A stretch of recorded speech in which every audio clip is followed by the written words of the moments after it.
ایسے ایسے فیصلے آتے ہیں جو ملک کو اربوں ڈالر کا ٹیکا لگ جاتا ہے، انہیں کوئی نہیں پوچھتا. ایک دوسرے سے بدلے پہ بدلہ. کتنے بدلے لینے ہم نے ایک دوسرے کے ساتھ؟ بدلہ تو پاکستان کے ساتھ لے رہے ہیں. اور افسوس ہے اور تف ہے شہباز شریف تمہارے اوپر، تف ہے تم پہ. اس کو خراب کون کرتا ہے؟ اس کو خراب وہ کرتے ہیں جو مارشل لاء لگاتے ہیں. عمران خان کو ڈسکوالیفائی کیا سازش کے تحت کیا. کیا گناہ تھا عمران خان کا کہ وہ جدید پاکستان بنا رہا تھا؟ 5.8 جی ڈی پی لے کے آیا، ہر جدت وہ لے کے آئے. بسم اللہ الرحمن الرحیم. السلام علیکم ناظرین. خواجہ سعد رفیق کا دھماکے دار خطاب. اسٹیبلشمنٹ پر برس پڑے، عدلیہ کی ایسی تیسی انہوں نے کر کے رکھ دی ہے. اسٹیبلشمنٹ پر انہوں نے زبردست تنقید کی ہے. اس کے علاوہ عدلیہ پر جو موجودہ ججز جو کرتوت کر رہے ہیں، جو کام کر رہے ہیں، اس پر انہوں نے بڑی زبردست تنقید کی ہے.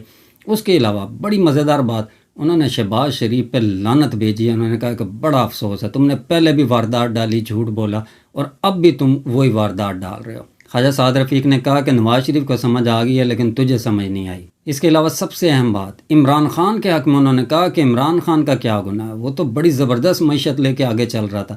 5.8 جی ڈی پی وہ گروتھ کر رہی تھی اس کے دور میں، میرٹ کی وہ پاسداری کر رہا تھا. اتنی بڑی گواہی اس وقت نہیں بولتے، اب آ کے ان کو سچ بولنا یاد آ گیا. ابھی انہیں پتہ، ابھی انہیں سمجھ آ گیا. ابھی میں کئی ویڈیوز میں یہ بات کر چکا ہوں کہ آگے آگے دیکھیں، ابھی بہت سے لوگ اور بولیں گے، اور مزید جو گواہیاں عمران خان کے حق میں انشاءاللہ اور آئیں گی. اور ان ججز اور اسٹیبلشمنٹ کے خلاف انہی کے اندر سے، جو یہ پی ڈی ایم کی پارٹی ہیں، انہی کے اندر سے آوازیں اٹھیں گی. آئیں بنا وقت ضائع کیے ویڈیو سٹارٹ کرتے ہیں. تو میں کھل کر چاہتا ہوں کہ اپنے دل کی بات کی جائے. ویسے بھی میں عمر کے اس حصے میں ہوں کہ مجھے کوئی ضرورت نہیں ہے کہ میں غلط بات کا دفاع کروں. تو پاکستان کو پچھلے 75 سال میں مسلسل چرکے دیے گئے ہیں، اور آج ہم اس نیش پہ کھڑے ہیں کہ ملک سنبھالے نہیں سنبھل رہا. معاشی ابتری اپنی انتہا پر پہنچ چکی ہے، دہشت گردی پھر سر اٹھا رہی ہے، اور ہم ایک دوسرے کے ساتھ دست و گریباں ہیں. ایک دوسرے کو گندا کرنے کے چکر میں ہم نے لوگوں کو بھوکا مار دیا ہے. لوگوں کے مسائل حل نہیں ہو رہے ہیں. اور جب اس ملک میں جمہوری عمل چلنے لگتا ہے، جب جمہوریت پنپنے لگتی ہے، ایک شب خون مارا جاتا ہے اور جمہوریت کے پرخچے اڑا دیے جاتے ہیں. یہ عمل اس ملک میں 4 بار اعلانیہ ہوا ہے اور کئی بار غیر اعلانیہ ہوا ہے. تو میری گزارش یہ ہے کہ ہمیں بات کرنی چاہیے. اگلی زندگی کی اگلی سانس کا پتہ نہیں ہے، بات ہم کیوں نہ کریں؟ ہم آزاد لوگ ہیں. ٹھیک ہے، پاکستان کاغذوں میں آزاد ہوا، پوری طرح آزاد نہیں ہو سکا. لوگوں کو آزادی مل نہیں سکی. لوگ مختلف قسم کی زنجیروں میں جکڑے ہوئے تھے، جکڑے ہوئے ہیں. وہ زنجیریں ٹوٹ رہی ہیں، پھر دوبارہ پہنا دی جاتی ہیں. لیکن اس میں دیکھنا یہ ہوگا کہ اس سے جان کیسے چھڑانی ہے سارے مشکل سے. میری سب سے بڑی شکایت جو ہے سیاسی کارکن کے طور پہ، وہ پاکستان کی سیاسی قیادتوں اور سیاسی جماعتوں کے ساتھ. اور میری شکایت دن بدن بطور ایک سیاسی کارکن کے، وہ پہلے سے زیادہ سنجیدگی اختیار کرتی جا رہی ہے. اور میں تکلیف محسوس کرتا ہوں بہت زیادہ، اور اس تکلیف کا اظہار بھی کرتا ہوں، کبھی پبلک میں اور کبھی اپنی جماعت کے اندر بھی، کہ پاکستان کی سیاسی قیادتوں کے ساتھ آخر کیا مسئلہ ہے. یہ کیوں اپنی جماعتوں کو منظم نہیں کرتے؟ یہ کہنا کہ انہیں منظم نہیں کرنے دیا جاتا کافی حد تک سچ ہے، لیکن جب زمانہ امن ہوتا ہے تب کام کیوں نہیں کرتے آپ گراس روٹ لیول پہ جا کے کیوں اپنے پولیٹیکل ورکرز کو آرگنائز نہیں کرتے؟ کیوں سٹریٹ پاور آپ گین کرنے کی کوشش نہیں کرتے؟ اور جب پھر لڑائی ہوتی ہے تو چند 100 لوگ ہوتے ہیں وہ مرنے کے لیے اور جیلیں کاٹنے کے لیے، چند درجن رہ جاتے ہیں، باقی ووٹ ملتے ہیں ہمیں کروڑوں کی شکل میں. اور جب جدوجہد کا وقت آتا ہے تو چند 100 لوگ. یہ معاملہ کیا ہے؟ یہ ہم ہر الزام اسٹیبلشمنٹ پر نہیں لگا سکتے. جنہوں نے مارشل لاء لگائے ان پر تو وہ الزام نہیں ہے، وہ تو جرائم ہے. ان جرائم کو تو سمندر کے پانی سے بھی نہیں دھویا جا سکتا، اور وہ ہر شخص اپنے کیے کی سزا پائے گا. کچھ پا چکے ہیں، کچھ پائیں گے آئندہ. وہ تو بچت نہیں ہوگی نہ اس دنیا میں نہ اگلے جہان میں. کہ کلمے کے نام پہ بننے والے اس ملک کے ساتھ جو کھلواڑ کیا گیا ہے، جس نے کیا ہے، جس کا نام معلوم ہے، یا جو پیچھے رہ کے کھلواڑ کرتا رہا، سب اپنے انجام کو پہنچیں گے، بچ نہیں سکتے. یہ تو پاسبل ہی نہیں ہے. لیکن میرا جو سوال ہے وہ پاکستان کی تمام سیاسی جماعتوں کے ساتھ ہے کہ ان کے ساتھ مسئلہ کیا ہے؟ کتنی انہوں نے ٹھوکریں کھانی ہے؟ کتنے تجربات اور کرنے ہیں انہوں نے؟ ایک اویلیبل ہوتا ہے، وہ بات سمجھتا ہے تو دوسرا کندھا پیش کر دیتا ہے، دوسرا بات سمجھتا ہے تو ایک اور پیدا ہو جاتا ہے، وہ اپنا کندھا پیش کر دیتا ہے. پھر ہم ایک دوسرے کو خوب گالیاں دیتے ہیں، گھوسے مارتے ہیں، ایک دوسرے کو اڑنگے دیتے ہیں. کسی ایک سیاسی جماعت نے اپنے اندر جمہوری عمل جو ہے اس کو زندہ اور تبندہ نہیں رکھا.